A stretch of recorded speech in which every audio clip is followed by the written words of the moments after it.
Hey, good afternoon. My cat died 2 days ago.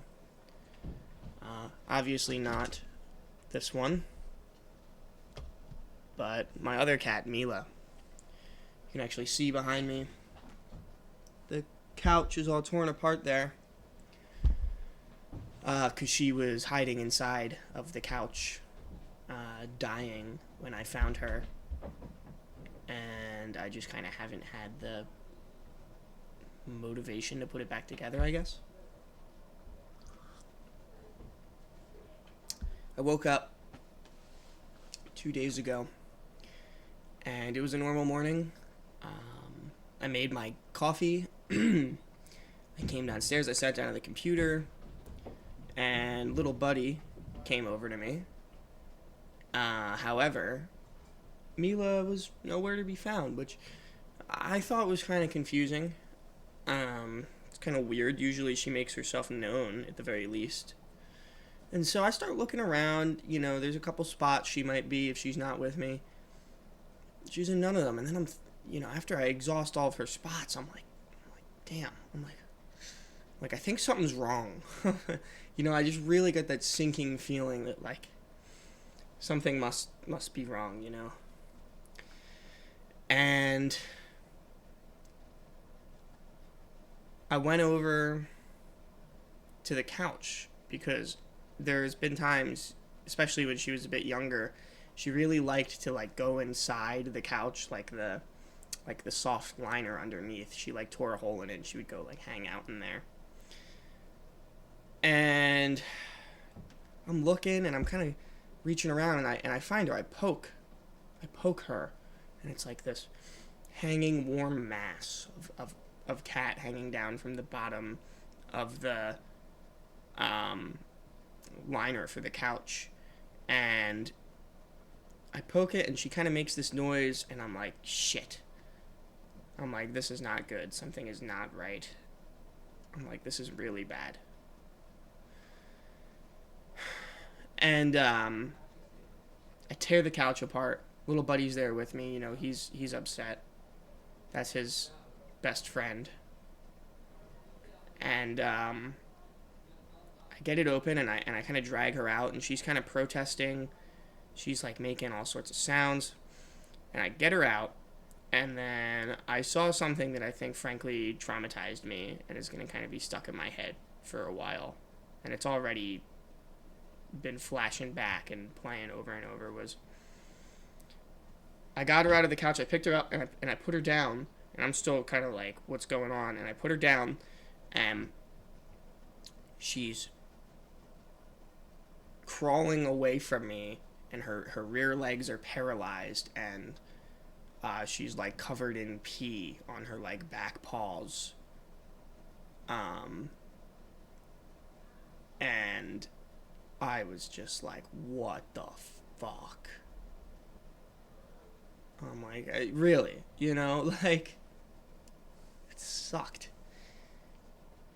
And so I called my mom.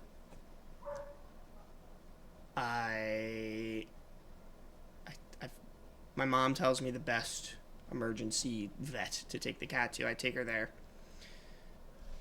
and I I drove so fast. Like, I got there really quick, and I get to the vet. They instantly take her away. Like, they see it's urgent. They don't even ask me, what's going on. They just take her, right? And I begin to tell them what's going on. So they were very, very helpful at the vet. They were really great. And when I eventually get in with the doctor, I say eventually, but it was quick. It was like 5 minutes. Um, they're like, hey, we've stabilized her. Like, she's all right. Because also I should mention she was like hyperventilating. She was like breathing really fast and kind of labored and was like freaked out. Also, when I got outside with her out in front of my house, I was just about to put her in my car, and she was kind enough to wait right before we got in my car. Not 1 second later, right before, she just uncontrollably just peed everywhere. And not a lot of it really got on me. Most of it just went right on the ground. And I was like, I love this cat. I'm like, I'm so glad you didn't just do that in my car. And the whole ride there, I'm talking to her, and I'm telling her it's gonna be all right, and I'm scratching her head to keep her calm. So I'm with the doctor, and she basically tells me, she's like, we've got her stabilized. However, what you reported is right. She's paralyzed, kind of like her back legs, her bladder. Um, what's caused this is a blood clot. So essentially a stroke, right? But it didn't go to her brain. It went to her somewhere in her lower body and blocked blood flow. Um, so it wasn't neurological. It wasn't even like, it wasn't spinal. It was cardiovascular. There was just literally no blood flow getting to her rear, which I think is called an infarction.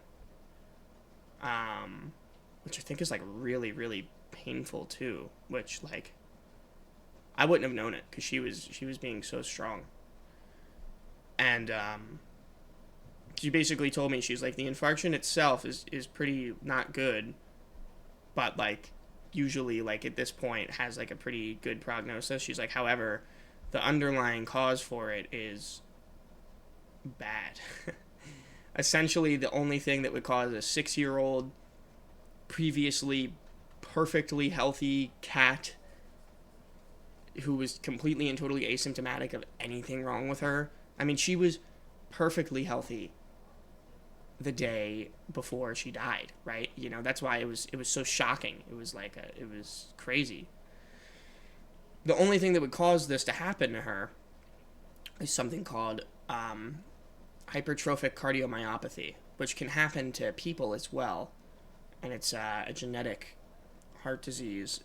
And what it does is it causes the heart muscle to thicken, like abnormally, and mainly in like the left ventricle of the heart. And when that happens, it just kind of makes the heart shittier and shittier over time. And unfortunately, usually, not entirely usually, but sometimes the first symptoms that show is just a blood clot. Because what'll happen is the left ventricle is small, the heart's pumping harder, so blood inside the left ventricle becomes turbulent, right? It's, like a washing machine.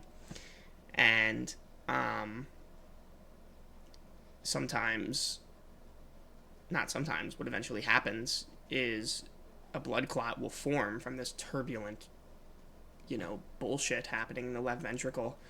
And that blood clot then detaches and it can go anywhere, right? I guess she was lucky or unlucky that it went to her legs and, maybe didn't like cause her lungs to stop working or didn't just kill her outright.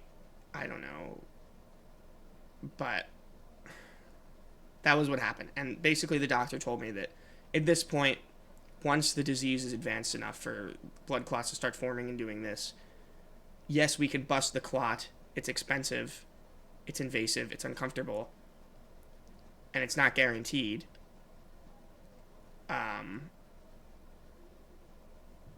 It's inevitable that this will happen again. It could be a week. It could be a month. It could be 9 months. But it will happen again. And next time, it might go to her brain, her lungs, right? So essentially, the only thing that could have saved my cat and not had me living in fear of her dying a horrible death at any random moment was a heart transplant. Which the doctor didn't even put that on the table. I just thought that after the fact. I'm like, my cat's heart is ruined. And so I had to have her put down. It was, and it sucked because it was my cat. I got a lot of dogs here at the house. We have 5 dogs, but they're my mom's dogs. And I lost my cat. You know, this was my cat. And it was so weird because it was so sudden, and she was such a princess. She was so put together and beautiful and just elegant. So it was really just felt so wrong to see her like that, you know? But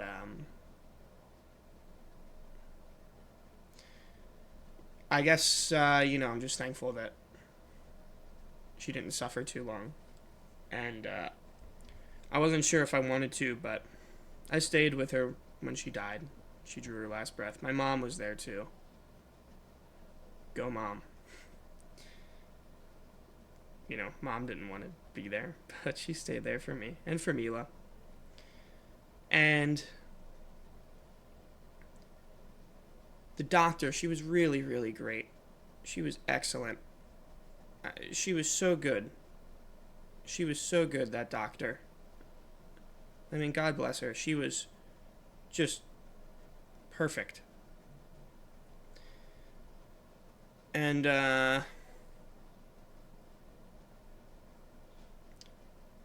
when Mila drew her last breath, it was nice. You know?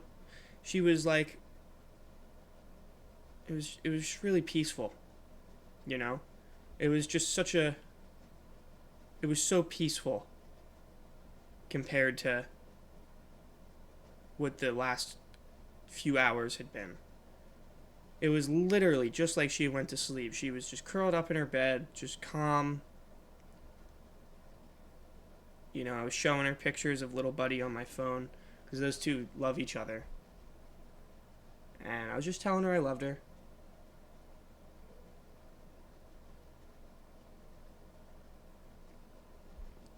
And then she just went to sleep. Anyway, I just wanted to share this. So if you've made it to this point in the video, I really appreciate you, honestly. So if you've got pets, if you've got anyone or anything in your life you care about, it's temporary. So go love it while it's here,